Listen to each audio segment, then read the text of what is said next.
What's going on, everybody? Welcome back to another episode of Closing the Deal. I am your host, Sam Enright, and sitting across from me is my co-host, Zach Dixon.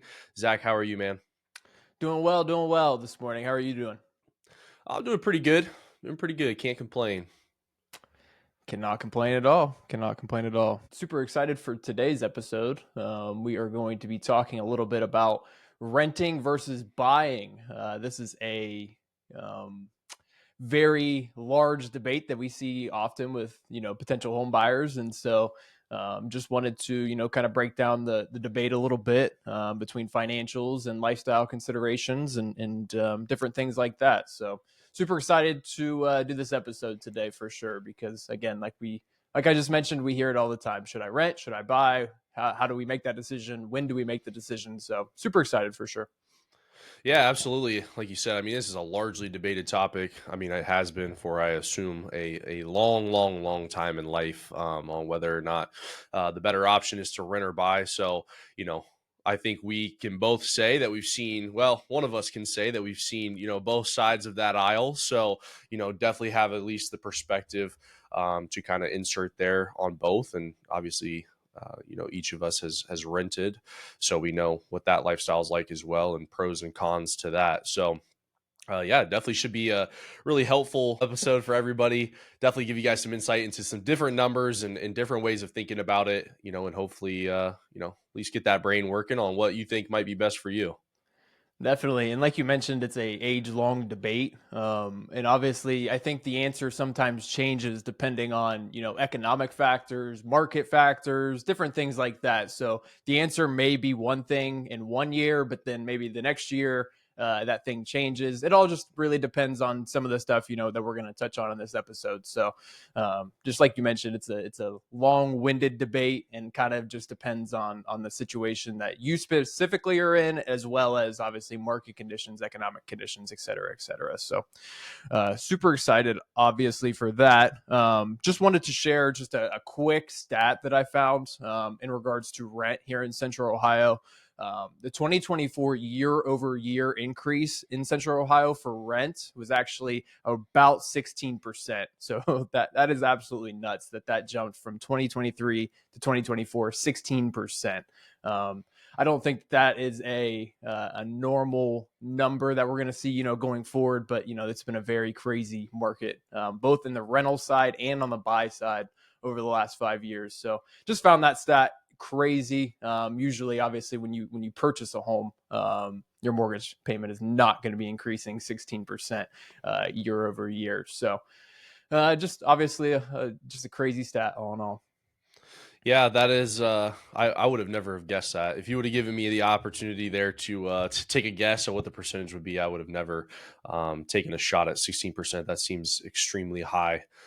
But I guess with everything that's gone on in the economy the last couple of years, it doesn't really shock me that that is the number, because I guess we've all felt it and seen it inside of our lives, just across all kinds of different spectrums and areas. So it is one of those things where that definitely strikes you a little surprising when you hear it, and makes you reconsider kind of what you're doing, especially if you're renting in Central Ohio.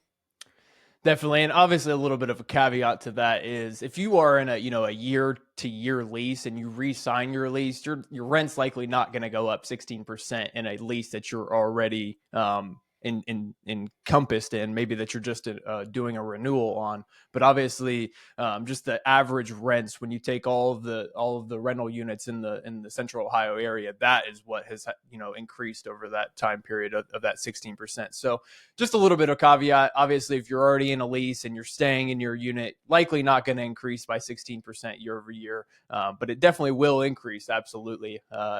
We've both seen it over the last few years. We've had rental increases every single year. So, and obviously, with me working on the property management side as well, we do try to increase at least a little bit year to year, even if the tenant has been there a few years, 5 years, 10 years or so.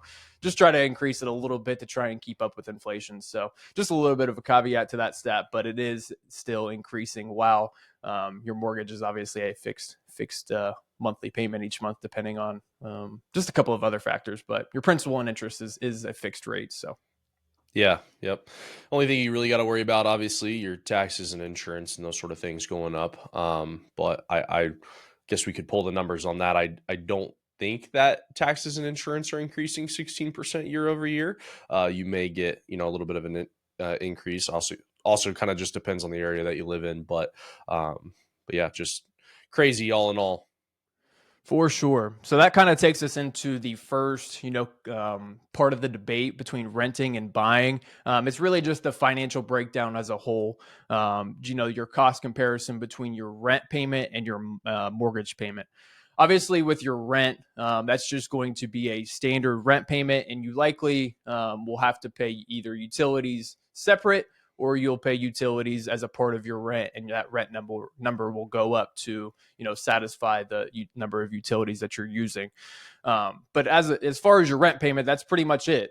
Depending on your complex, your apartment, whatever it may be, your landlord, just depending on what amenities that they provide. Sometimes you have to pay for water, trash, those things. But those are really it when you're talking about your rent payment. So on the mortgage payment side, obviously you just touched on it a little bit as well. But that includes your principal and interest for your loan, and then your property taxes and insurance, as well as private mortgage insurance that we've talked about in previous episodes as well. So a little bit more goes into that monthly mortgage payment than your rent payment. So obviously you just have to be making sure when you're taking a look at the rent amount versus the mortgage amount that you're including those extra costs in your mortgage payment, the property taxes, the insurance, and your private mortgage insurance as well. So um, all in all, those things can definitely make a difference when calculating your mortgage payment versus your rent payment. Yeah. Yeah, and like you said, I mean, every situation's a little bit different. I feel like a lot of, obviously you do property management side of things. I feel like a lot of, at least places that you rent from are going to build in some of those costs. I know like where we rent at, water and trash is included, but electric is our own. If you want internet, that's on your own as well. But obviously those things are going to follow you to a mortgage as well, unless you plan on going off the grid and don't want any, you know, electric or any internet. But yeah, I mean, obviously, you have a little bit of more things to consider in your monthly payment on your mortgage than you would your rent. But, you know, it's just one of those things where you got to kind of weigh out the options and what makes the most sense for you as it pertains to those costs. For sure. And like you mentioned a little bit, obviously the property taxes number and insurance number can change throughout your mortgage. But obviously that if you're in a fixed rate mortgage, your principal and interest is not going to change over that 20, 25, 30-year period, whatever your loan term is. So just obviously, like you mentioned, just got to compare and contrast those for your situation and see what works best for you. Um, but in terms of upfront cost, what does that look like on the buy side? I know we've touched on it a little bit previously in different episodes, but what do the upfront costs look like on the buy side?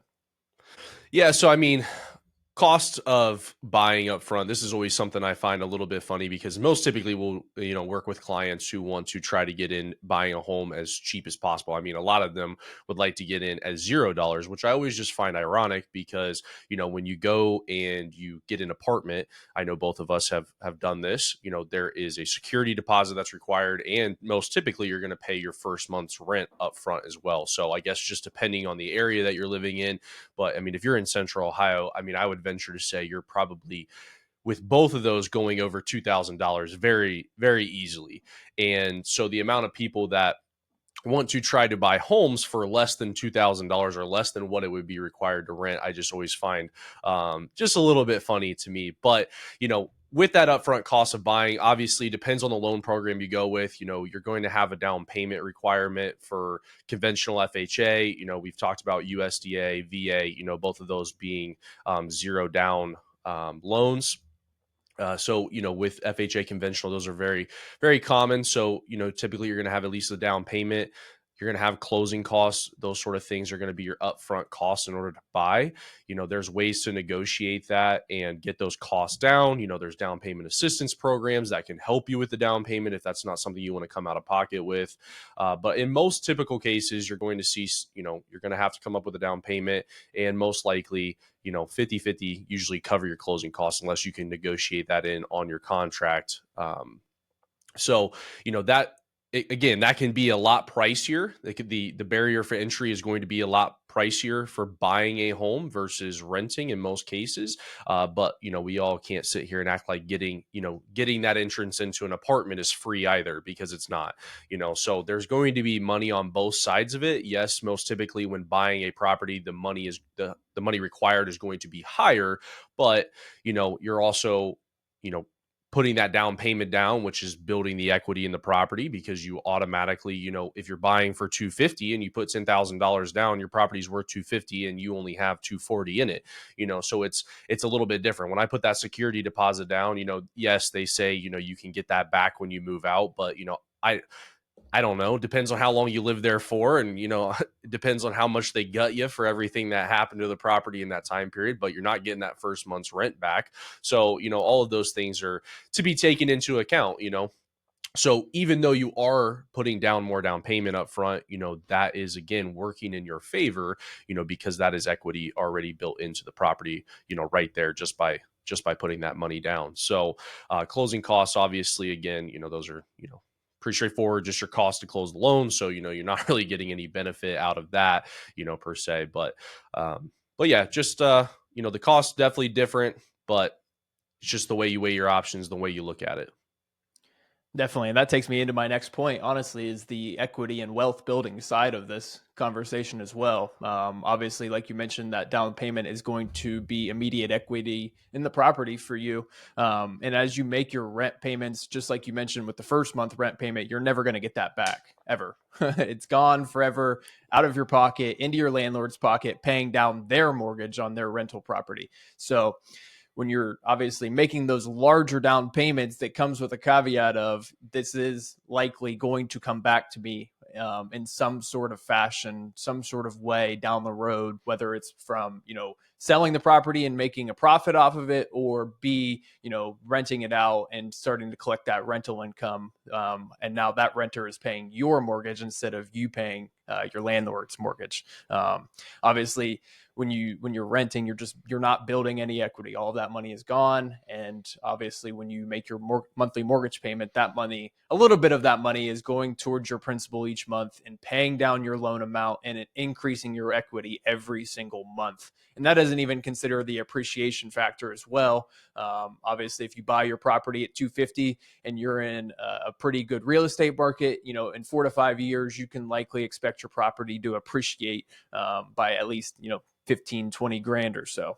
Just 3% each year is a normal rule of thumb for appreciation. So in addition to the property appreciating every single week, month, year, whatever it may be, and to you paying down your mortgage, you're getting a double whammy of building that equity. You're lowering your amount that you owe on the property, and the property is appreciating, and you now own a property that's worth more than what you paid for it, and also more than what you owe on it as well. So that's just something that you're not going to get on the renting side. So obviously the cost of entry is a lot lower on the renter side, but again, just things you got to consider as a home buyer, and what is good for your situation specifically, what is good in the market that you're in specifically. So obviously just weighing your pros and cons, weighing each scenario against each other.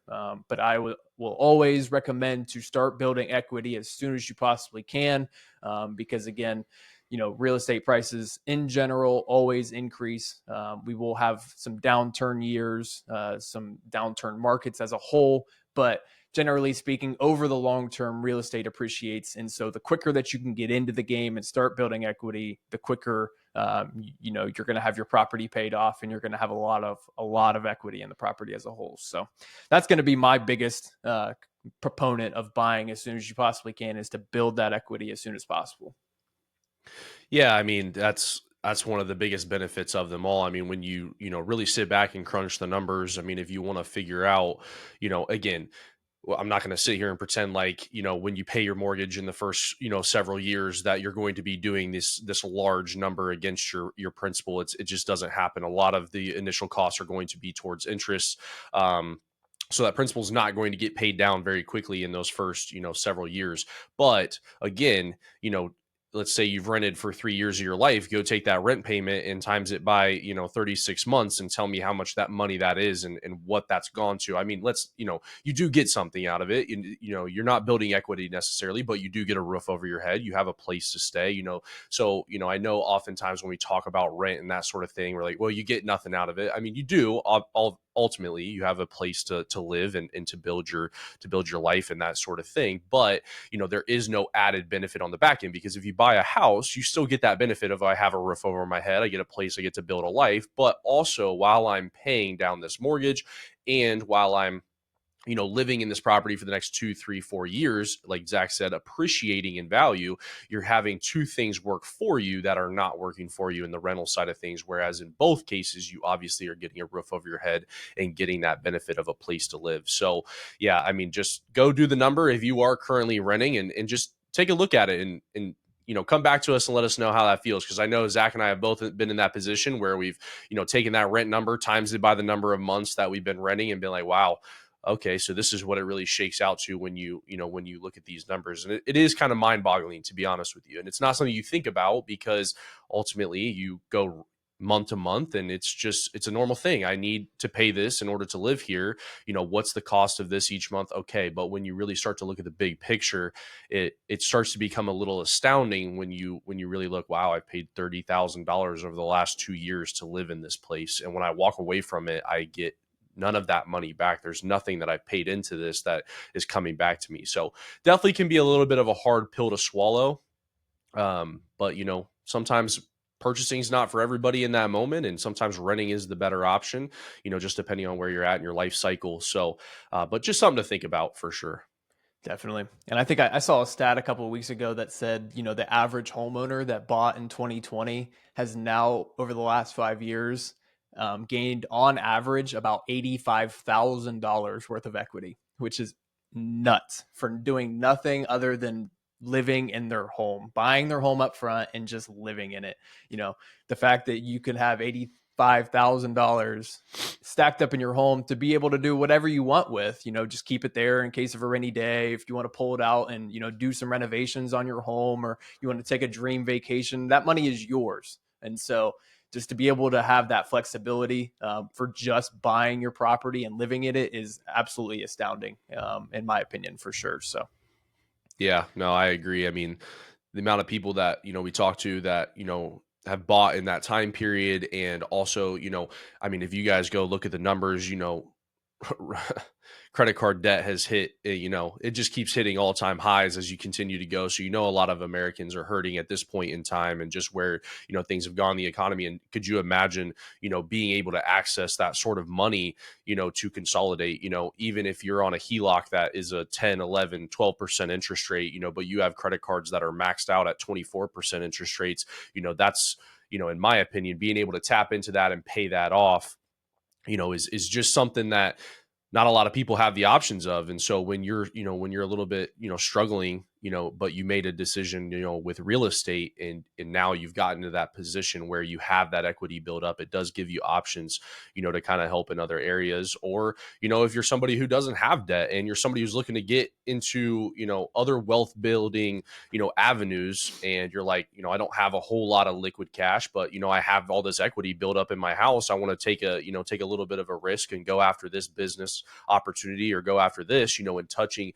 and getting in touch with those funds. Like, those are just things that, you can't really put a price tag on, in my opinion, just depending on where you want to go in life. But most people obviously, want to build wealth of some sort, and having access to funds is a key to that. And so when your house has been that sort of kind of cash cow for you, and you look back 5 years later, and you're like, wow, 85,000 I have access to, that's crazy. And the opportunities can open up greatly when you have access to that sort of funds. So could not agree more. Could not agree more. Um, so I think the other big difference between obviously renting and buying is going to be your responsibilities as a whole. Obviously, when you're renting in your property, you're not going to have any responsibilities usually in terms of fixing anything that goes wrong, doing preventative maintenance, et cetera, et cetera. All of that stuff is going to be taken care of by your landlord. So that is obviously a positive that a little bit of that rent money that you're paying each month is um, kind of being allocated to do repairs in the future. So all of that stuff is going to be taken care of by your landlord. And obviously, when you buy your own home, you have to do all those things yourself. Obviously, changing out furnace filters every 90 days, doing any sort of renovations are on you, making sure all of your big ticket items are in working order. All of that stuff falls back on you, which can obviously get very, very costly over a if you're staying in your house for the entire loan term for a 30-year period. Obviously, all of those things are likely going to be needed to be fixed at some point in that time period. So it can be pretty costly, just depending on if you're not very handy or if you don't have very many relationships with contractors, et cetera, et cetera. That is a big thing, a big proponent of renting, I would say, is that all of those things are taken care of for you. You don't have to worry. You don't have to lose any sleep at night. Is if my roof's going to go out, if my HVAC's going to go out, it's going to get taken care of. So Yeah, absolutely. I mean, we had an issue with our front door yesterday. It's been giving us fits, wouldn't close very good, having to yank it so hard just to get it to lock. And, you just put a little maintenance thing in and, they come take care of it. And, you don't even have to lift a finger. It's just crazy. Most I had to do is type on a little phone, what the issue was, and they come take care of it. So that's definitely one benefit, that you'll hear, people talk about, is that's one thing I've talked about myself personally. When you buy a house and your furnace goes out, 3 months in, and now you're on the hook for a couple $1,000s to replace that. Those are things that people don't oftentimes think about, and I would say that is one. If you're going to put a negative on purchasing a home, it all becomes your responsibility at that point, and everything that goes wrong with that property, everything that has to do with it now falls on your shoulders. And what does that look like? Do you have the funds, in savings? Do you have the ability to pay for these things? Do you have a rainy day fund, essentially, that if something happens to your house, that you're not going to put yourself in a bad position? Because we see that as well. We've seen clients who we've done loans for and don't have very much reserves, and something goes wrong within that first 3 to 6 months, and then it causes them to get behind on their mortgage payments. And there's all kinds of different things. So that's definitely something to weigh.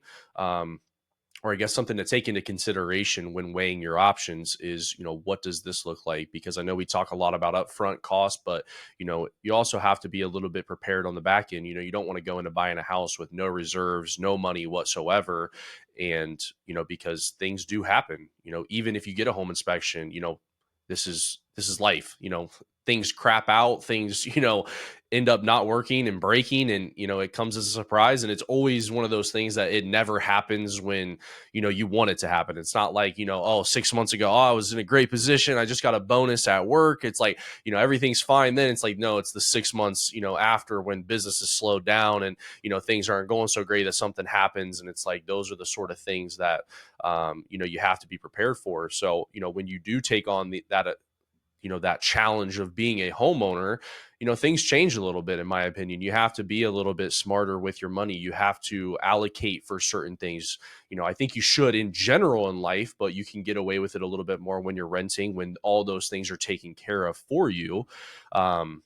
You don't have to worry as much. Like Zach said, your AC goes out, your HVAC goes out, any of that stuff, dishwasher breaks, like that's not your responsibility. So it's not in the forefront of your brain to, have a savings account set aside, to make sure that those things are taken care of if they pop up. But, that's something as a homeowner, I would highly, highly suggest you think about for sure. definitely, definitely. So the last part that I think that we'll touch on with the financial breakdown as a whole is how do mortgage rates affect affordability when buying your home? I mean, they definitely affect it. I mean, yeah, I mean, Zach already talked about obviously 2020. If any of you guys were, not big in the mortgage business or buying homes or really anything that had to do with the market back then, we saw unprecedented interest rates at that point in time when COVID happened, you know, probably middle 2020 going into the end of 2021. I mean, mortgage rates were really, I mean, we locked people as low as like 2.5%. And really 3% was kind of the, kind of your just average interest rate, even if you didn't have the best credit, whatever the case may be, we were most of the time locking clients in at like 3% interest rates. If you, again, could get better interest rates out there, but now, ever since the beginning of 2022, we've been in such a volatile market. I mean, we've seen things just go up. I remember being down in Florida for our company party in January of 2022. Everybody was on fire. We had just come off I mean, a lot of people in our company had record years, and that was across the mortgage industry as a whole. People would just, it was so affordable to buy a house at that point in time. And, people were selling and, interest rates are low. And then 2022 hit, and I mean, we saw things go from 4% to 5% to 6% to 7%. I mean, and just slowly but surely over the course of the next, by the end of 2022, we were in the 7%. And I mean, we've really hovered in that area ever since then. Ever since 2022, the end of 2022, I mean, rates have, yeah, we've gotten some times where they've been in the sixes, and then we've gone back up and we've seen eights, and then we've seen sevens. And so it does affect affordability. I mean, I just looked at a loan the other day, and if we had locked this person, those many years ago, he could afford this house. But now that we're up in the 7%, it's like, I mean, it's a massive difference. I mean, we're talking several debt to income ratio percentage points. I mean, 5, 6, 7%, just based on interest rate. If we had been in the threes like we were versus the sevens now, people could afford a lot more house. So it definitely affects affordability 100%. You're definitely going to see higher mortgage payments with higher interest rates. So, and what somebody could afford, back in 2019 is not necessarily what they can afford now. And so it's something to definitely be mindful of, when it comes to, buying homes.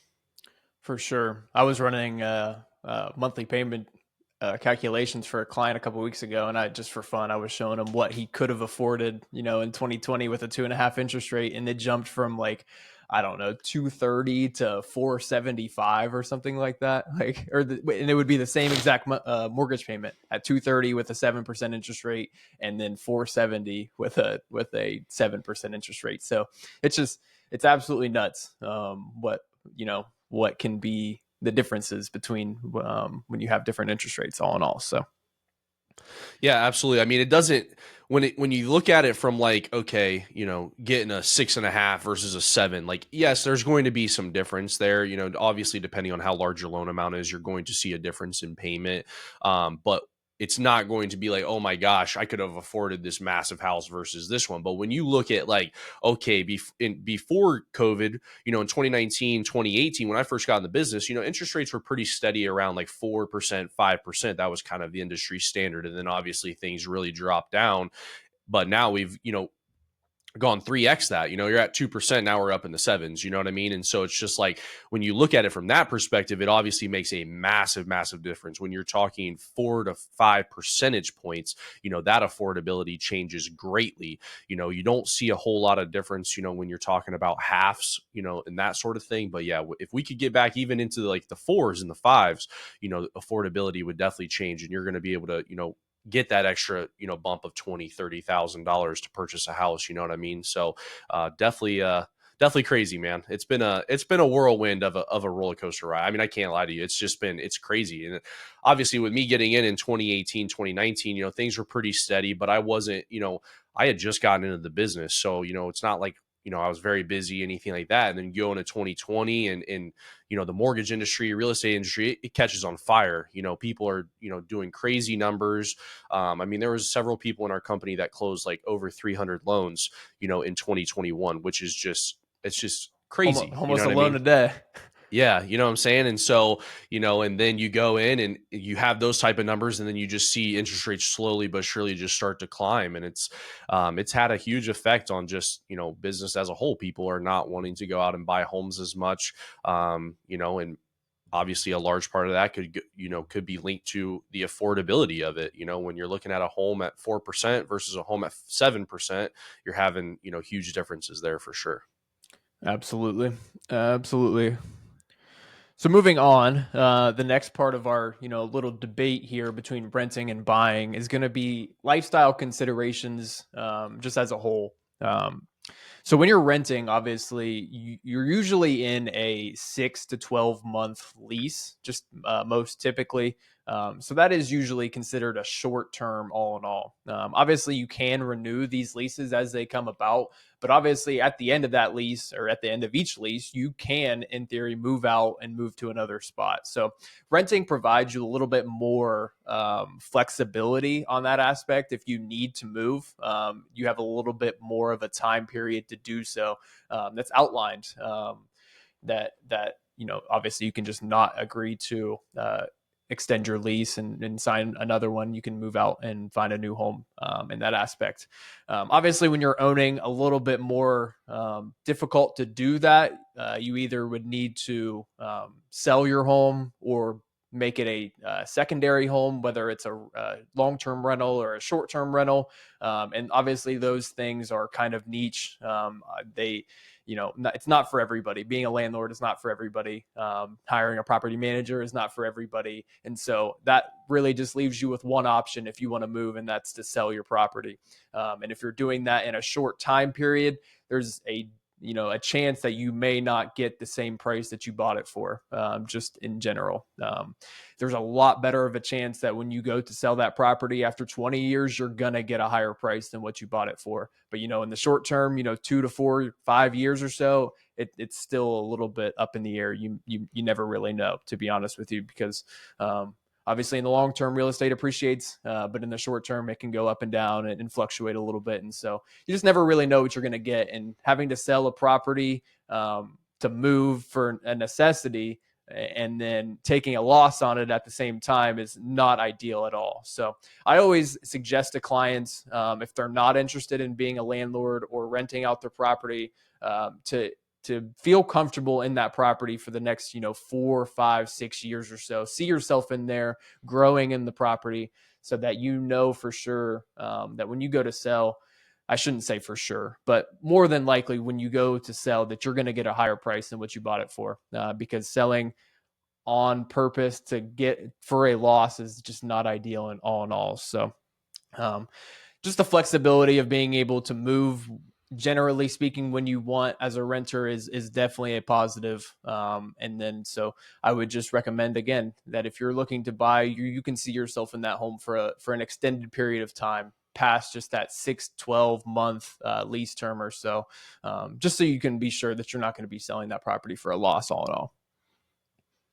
Yeah, for sure. I mean, I would definitely, I mean, that's great advice in my opinion. I mean, also just kind of look at your life, what, kind of events do you foresee in the next several years? You know what I'm saying? So, I know like in my case specifically, my fiance, she is going to school. She wants to become a dentist. And so, where she ends up for dental school, she has where she wants to end up, but what if that's not an option? Those sort of things. What if you have to move? And so when you're in a house, you are a little bit more tied down than what you would be, in an apartment and in a lease, those sort of things. Like Zach said, that availability to get out, move, that changes, once every 6 to 12 months in most cases. On most leases, you have that ability. And I'm sure you could work it out to where you could get out of it a little bit early if you needed to as well.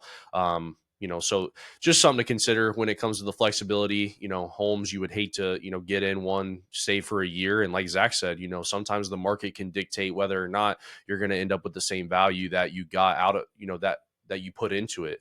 You know what I mean? So if you go into a place where, the market's on fire, you buy this house and then, the market takes a downturn over the next 6 to 12 months and you're like, gosh, I got to sell this home, and it's not a great market for that.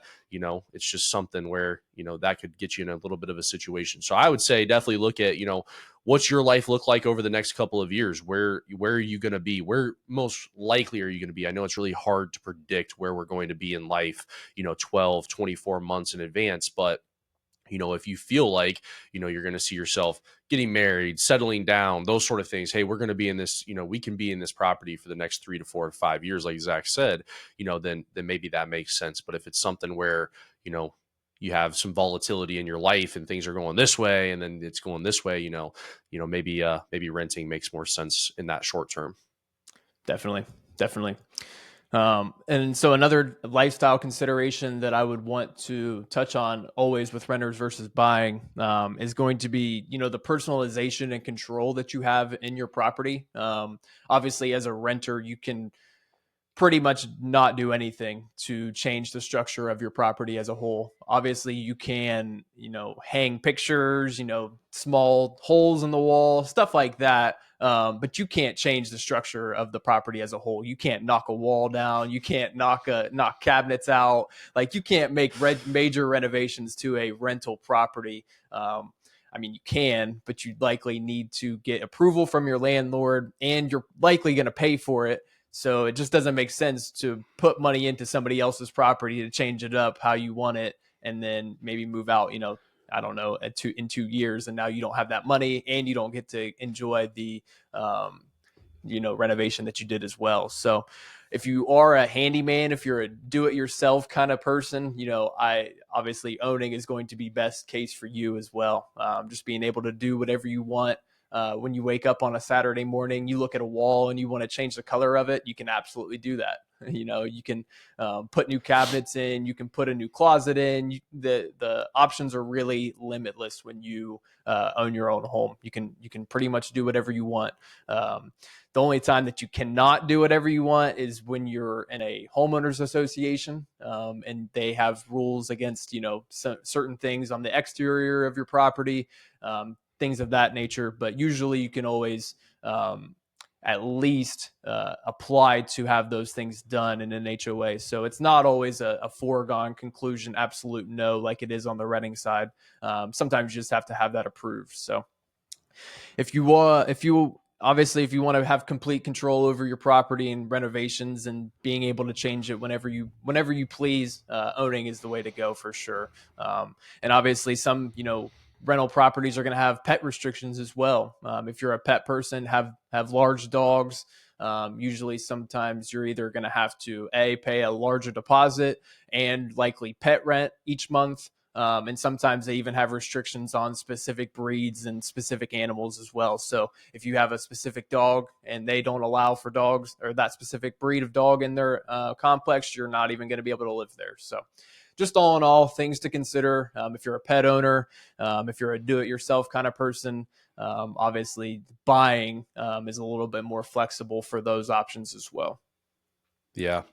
Yep, absolutely. I mean, that's also kind of the thing when you are buying is like you can go in with a vision and turn a property that, may not look the greatest into what you want it to. I know, for my sister specifically, they purchased a property and they had a plan, when they first bought it that they weren't going to live there for 2 weeks. And they all, they went in and I mean, it wasn't a complete gut and renovate sort of deal, but, it was these updates to just kind of, overall improve, what the place looked like. And I mean, if you would have seen this place beforehand versus after, it's just crazy what you can do to a house when you see, I guess, that vision and you have the ability to do that sort of thing. It opens up the possibilities of where you can buy, what you can buy, because again, like Zach said, nothing is off limits for you. I mean, obviously, unless you're in an HOA, you got to get a couple of things approved, whatever, that sort of thing. But in most cases, on most houses, you know, whatever you want to do, it's on you. So, and that's really one cool part about it. When you go walk through apartments or you go walk through houses that you rent, that sort of thing, like Zach said, why would you do renovations to a property that you don't own unless like you're going into some sort of like rent to own, transaction? Why would you do improvements on somebody else's property that eventually you're just going to walk away from? That wouldn't make any sense. So, you have to find the perfect thing that maybe not perfect, but you have to find the thing that fits your feng shui, that fits exactly what you're looking for. You know what I mean? And it cannot deviate because you know that there's nothing that you can do about it. So, definitely way more flexibility on the owning side when it comes to, just your creativity as what you want to live in and the things you want to do. And especially if you're somebody who has a vision and and really wants to improve things, or if you're a handyman. I get on Instagram and TikTok and different things, and you just see like these people that build like these really awesome like places for their TV with like these shelving units and stuff. Like they take this bare wall and just build this thing. They put a fireplace in it and everything, and you're just like, dude, that's so cool. And it just, the way that you can change a house, without like completely gutting it down to the studs, and you just add a couple of things like that. If you can see that vision, it can be really, really cool what you're able to do. So I definitely think that that's one of the benefits of owning, again, but so definitely agree. That is one of those lifestyle considerations to take into account depending on who you are. And going back to our equity conversation as well, some of these repairs that you immediately go in and do is going to build yourself immediate equity, depending on how much you bought the property for, depending on what other comps are doing. Just all in all, you could add, 10, 15, 20 grand in equity right away, just depending on some of these projects that you do as a homeowner. So it's a double-edged sword. Obviously a good side, double-edged sword. Obviously just being able to enjoy your renovations as well as enjoy the equity increases that come with it as well. So finishing up, we touched on it a little bit already with who should rent and who should buy. The character mold for renters or people that should think that they're going to move frequently or have uncertain stability with jobs or schools or etc. Those that are saving for a down payment, and then people that aren't wanting to take on the responsibilities of maintenance as a whole. And then obviously, like we touched about a little bit already on the buy side, people that are ready to settle in one place, for that 3, 4, 5, 6 year period are going to be best for buying. And then, people with stable income and good credit, obviously. And then most importantly, in my opinion, those who are wanting to build equity. That's going to be, as we mentioned already, the number one suggestion that I'm always going to make for potential home buyers is to start getting in and building that equity as soon as you possibly can to, extend that period of your life for sure. So. 100%. Yeah. And I would like to throw, I guess, a little bit of a caveat in there. And maybe this is just my own personal opinion and personal belief as well. If you're somebody who, I guess, maybe is in a relationship that's not a marriage, we do see, there is no limit to who you can buy a house with. If you wanted to buy a house with a girlfriend, you want to buy a house with a friend, you want to buy a house with, you know, whoever, it doesn't really matter. You can, put two people on a loan application and purchase a home. But, I just would caution anybody that when you do purchase a home and there are two people on a mortgage and two people on a deed, and, that situation does not work out, that could potentially cost you down the line, depending on how the relationship pans out. If it's something that pans out negatively, I guess it could cost you. And, what does this look like? Who gets the property?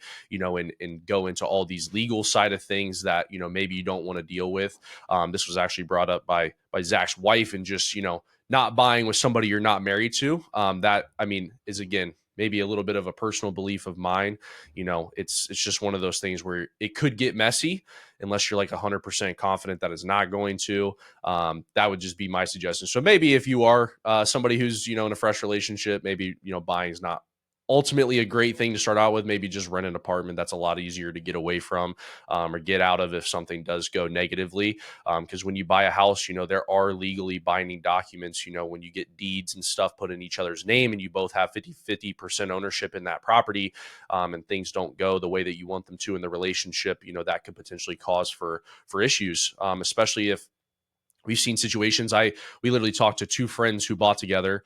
One of them wanted out, but they did crappy stuff to their credit. And now the one person can't refinance because they can't afford the house by themselves. The other person has crappy credit. And it's like, now you're stuck. Where do you go from here? You have a property that one person wants out of. Who's going to make the mortgage payment if you both went in with the thought that you would share that responsibility together? So just something to think about. Buying a house is not to be taken lightly, in my opinion. It's something, again, because if what you do with a house could potentially, screw you over for years down the road. If you get yourself in a position where you have to, where you go delinquent and then your house is foreclosed on because made a decision with somebody and it didn't work out. Those are things that, could cost you the ability to buy for several years. So definitely don't take home buying lightly. it is something that we genuinely do believe in. Obviously, I think it's something that's great for everybody, and I think that that's something you should strive for. But again, I do think that you should approach the situation with a little bit of caution, a little bit of thought, that goes into that. So that's just my personal belief. Just a little bit of a caveat there as to who should be renting and who should be buying, in my opinion. No, those are great points for sure. Like we've touched on in previous episodes, largest purchase that you're likely going to make in your the entirety of your life, and so just make sure that you're confident in it before you get it started. All in all. So finishing up, we are going to touch on a couple of common myths and misconceptions as a whole. One that I hear all the time, and we kind of did say it a little bit already in the beginning of the episode, is renting is throwing money away. It is halfway true, but it's not always true. Again, like Sam mentioned at the beginning of the episode, you do get a roof over your head. Like that is 100%. You have a place to live, you have a place to stay, have a place of that you've made your home base. So you do get that when you rent, absolutely. And again, if you're in a situation where you're saving for a down payment, that rent money isn't getting thrown away. Obviously, you are having a place to live while you're preparing yourself to buy a property, and so renting is not always what I would recommend, but it's sometimes, depending on your situation, is going to be the smarter choice, just depending on a lot of the factors that we touched on already. So while you will not get your rent money back, it's definitely not necessarily throwing it away by any stretch of the imagination. Yeah, no, I mean, for sure. I mean, there's several, situations that I can think of that would make sense for renting. If you're somebody who's on a contract, let's say a travel nurse, and you're only there for 6 to 12 months, you know what I mean? And you don't know where your next job's going to be, that's probably not a smart situation for you to be purchasing a home if you don't know that you're going to be there in the long term. Because again, that could potentially be throwing money away if you, put this money into it.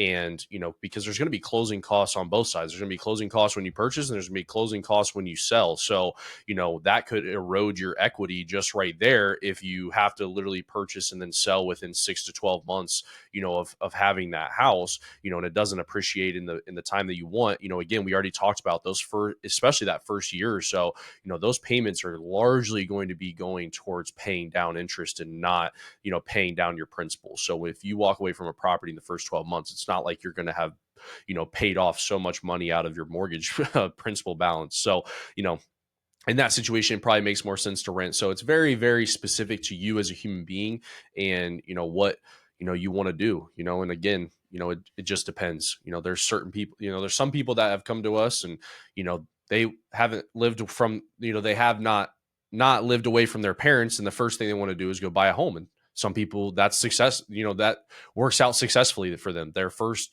time they move away, they buy a house and it works out, and then there's other people like, well, maybe, I want to dip my toe in the water and just go rent, for my first time leaving my parents' house, you know what I mean? And so it's just, it's very individual. It's very specific to you, the person. And I think, yeah, renting's not always throwing money away. So you get that flexibility, you get that, that feeling of security, I guess, knowing that you don't have to pay for any of the repairs or anything that come along with the property. So, definitely some positive situations where that makes sense. Our next myth slash misconception, and obviously we have touched on this in previous episodes as well. And while we mentioned earlier the barrier to buy financially is a little bit higher than renting, but it isn't necessarily as high as some people think it is. And so the myth is that you need 20% down to buy a home. And obviously, again, we've touched on it previously with different loan types and programs. You absolutely do not have to have 20% down. But with conventional, obviously, this is kind of the threshold that you have to avoid private mortgage insurance. And so Sam touched on it in a previous episode, I believe in part 2 of our How to Buy a Home series, if I'm not mistaken. But where I think it's been on several. Yeah. But well, no, it was our myths. Oh yeah, Yeah. yep, gotcha. Yep. But the origination of private mortgage insurance and how that came about. So obviously, don't need 20% down, as we've talked about. Can get in the door as low as 3%. And so obviously that is a myth and misconception that that kind of, I think, steers home buyers or potential home buyers away from buying sooner than they possibly could. So all in all. Yeah. Yeah, and I mean, even though I, had some comments about it in the beginning, because I just believe that setting the proper expectations is important.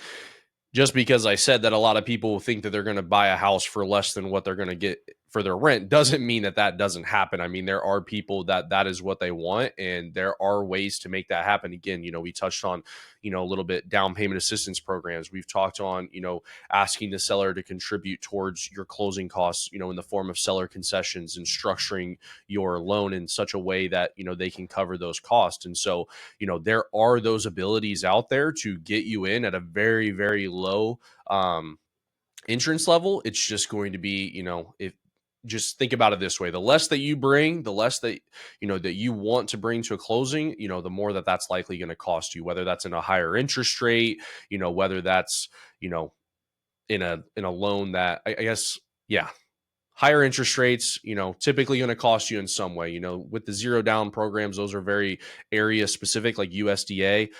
Again, you have to purchase in a specific area to be eligible for that loan, or for the property to be eligible for that loan. So, the less that you bring down, the higher risk that it is for the banks to take on. So again, there's going to be some tighter restrictions on you when it comes to those sort of things. So just keep that in mind. It's not impossible.